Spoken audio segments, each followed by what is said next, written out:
On change complètement de montre avec un cadran rose, je pense que je peux faire mieux, mais avant ça, on va sauvegarder des petits souvenirs en prenant des photos. On se débrouille avec les moyens du bord, j'ai trouvé un banc avec un éclairage assez correct. Le fond vert va me permettre de faire des jolies images pour ensuite pouvoir les modifier.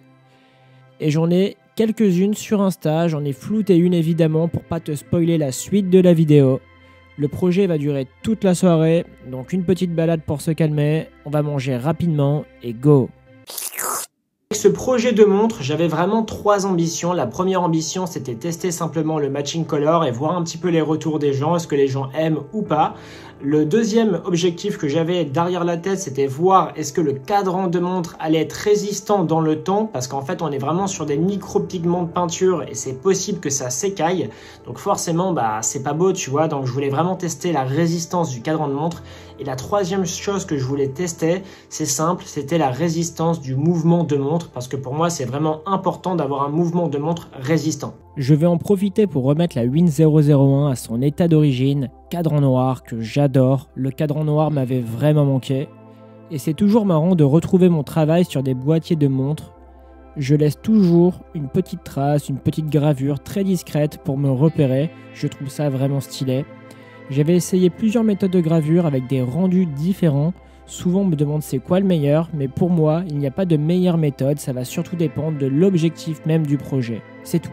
Et ensuite, on est sur une étape de démontage et d'assemblage. Pour les personnes qui veulent apprendre à faire la même chose, j'explique absolument tout dans le pack numéro 1 sur Watchmaker Formation. Et pour moi, le plus difficile, c'est la première montre, vraiment. Il y a d'ailleurs des personnes qui ont réussi à apprendre les compétences 1 an après avoir galéré.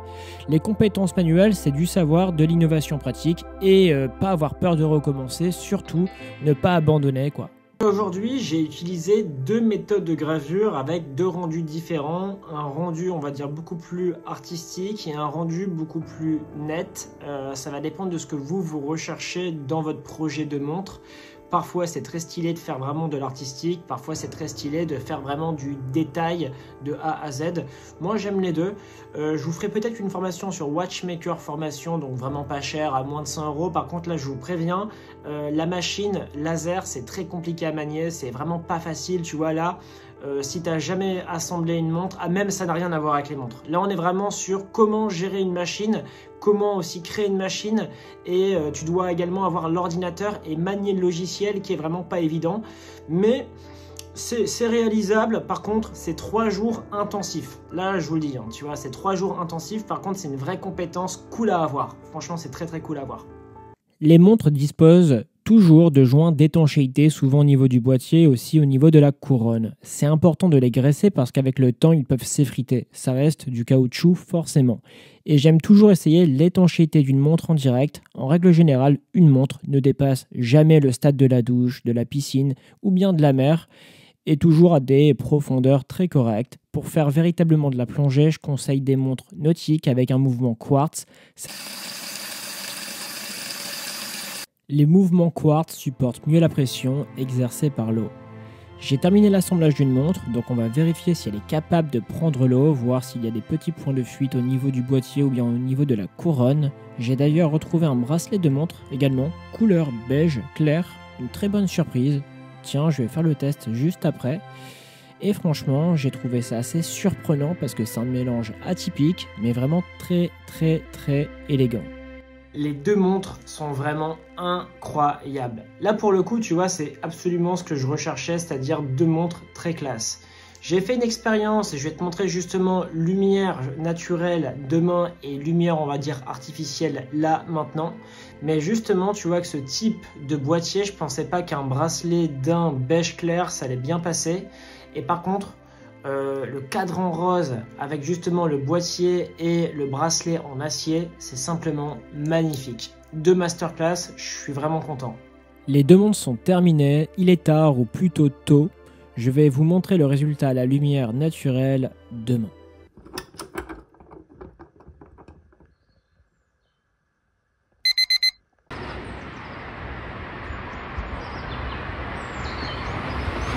On n'est pas sur un plein soleil, mais la lumière naturelle, c'est vraiment beaucoup plus beau que la lumière artificielle.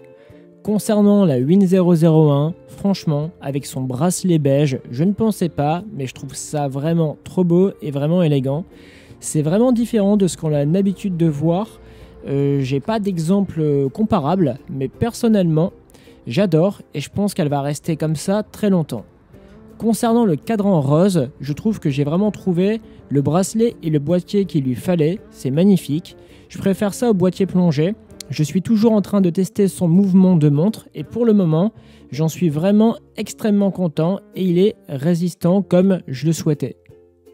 Maintenant que j'ai ces deux très jolies montres, j'ai envie d'en faire des photos. Étant donné que là, juste après, je vais aller voir la maison du général de Gaulle, je me suis dit, tiens, je vais pouvoir tirer 5 ou 6 clichés photos de ces deux montres-là. Et j'ai envie également créer d'autres vibes en matière de photographie. Il faut savoir que la photographie, en fait, à un certain niveau, c'est vraiment un art, c'est-à-dire la retouche, la composition, qu'est-ce que tu veux retransmettre à travers une photo. J'ai compris ça seulement récemment et j'ai vraiment envie de m'y intéresser. Il fait beau, la lumière est belle, c'est parfait pour prendre des photos. On part visiter rue Princesse à Lille, la maison de famille du général de Gaulle. C'est un très beau quartier pour passer un dimanche. Il y a de nombreux bars et restaurants accessibles en marchant et ça c'est parfait. En matière de design, ça donne vraiment des idées parce qu'on est vraiment sur une maison d'époque avec du mobilier d'époque, donc je trouve ça génial, même si pas tout le monde est sensible à ce style. C'est à visiter parce que ça donne vraiment un aperçu des objets du quotidien qu'on ne retrouve plus aujourd'hui. J'ai pris des photos sans flash, j'ai fait des montages photos avec les montres pour voir l'effet que ça va donner. Et je vais vous expliquer comment j'ai réalisé ces photos et les leçons que j'en tire pour m'améliorer ensuite dans les futures vidéos. Mes 3 conseils pour photographier une montre et en faire vraiment des clichés très stylés et vraiment spécifiques qui vont sortir du lot. Et ça, c'est vraiment important. Tu dois comprendre qu'en fait, dans les magazines, dans la photographie, les mannequins, etc., ce sont des métiers artistiques. Être photographe, c'est vraiment un art. Et en fait, tu dois répondre à certaines règles. Et moi, franchement, là, je vais te donner 3 conseils très pratiques que tu pourrais utiliser directement. Donc ça, franchement, c'est très cool. Et pour t'améliorer ou bien pour avoir des idées, je t'encourage à regarder des mannequins. Parce qu'en fait, derrière chaque mannequin, parfois, en fait, le mannequin doit être plus dans l'abstrait pour mettre plus en avant le produit. Donc ça peut être des lunettes, ça peut être une chemise, un pull, une montre, etc. Et en fait, le mannequin, pour se différencier et pour être aussi stylé, doit également travailler son image personnelle pour simplement vendre ses prestations de service en tant que mannequin. Donc en fait, il faut vraiment trouver une fibre artistique qui est assez compliquée, c'est des années d'expérience, mais finalement, avec ce que je vais te donner comme conseil, tu auras déjà un très bon début. Premier conseil, comment bien utiliser le fond vert pour supprimer l'arrière-plan afin de faire tes meilleurs montages. Fais attention au reflet, sur un boîtier et bracelet chrome, le vert va refléter. Donc avant de commencer, pense à ton positionnement. Sur un boîtier noir et un bracelet en caoutchouc noir, tu es tranquille. Peu importe comment tu vas te positionner, tu n'auras aucun reflet étant donné que la matière n'est pas brillante. Sur un boîtier bronze et un bracelet cuir, tu es également tranquille. Donc en fonction de la matière utilisée, pour ton bracelet ou ton boîtier de montre, tu devras adopter une approche différente avant de filmer ou bien de photographier. Deuxième conseil, maîtrise la perspective. Quand tu vas prendre une photo, tu vas utiliser un angle. En règle générale, tu vas utiliser 2 photos. Une photo d'arrière-plan et la photo d'un objet. Ici, c'est une montre. Tu dois utiliser les 2 mêmes angles pour que tes photos s'intègrent parfaitement afin d'obtenir une seule photographie cohérente.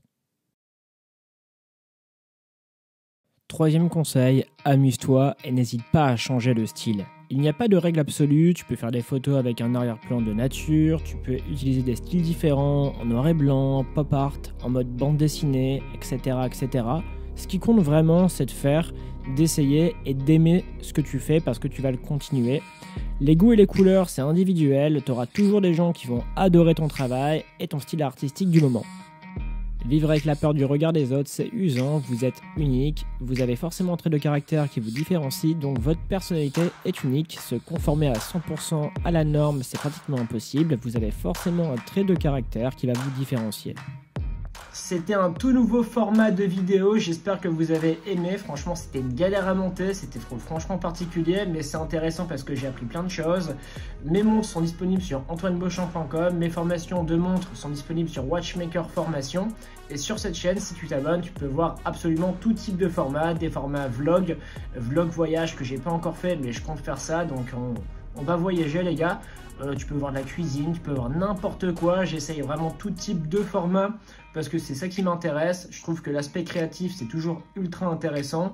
J'ai même pas encore fait de format interview et j'aimerais bien en faire une, tu vois. Donc, il n'y a pas vraiment de limite. Je fais simplement ce que j'aime. Je te dis à la prochaine et abonne-toi, petit like, ça fait plaisir, tu connais la musique.